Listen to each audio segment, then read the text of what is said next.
Yana ga sai gumi kake. Bello ke. Ba za ka san abin da yake ba. Matsalar me ce? Matsala Bello. Cap. Kana ganin wannan tsohon Buhari ya zo ya canja kuɗi. Wallahi sai ya canja kuɗi Bello. Ya za mu yi? To don an canza kuɗi shi ne ba ka sa kuɗin ka akawun ba. Bello akawun.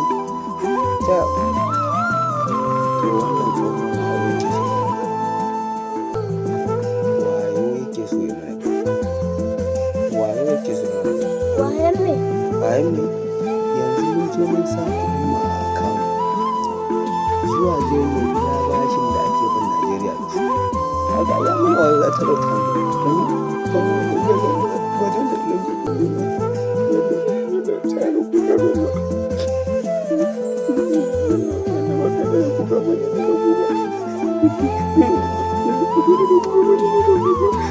Ya guri ziyara.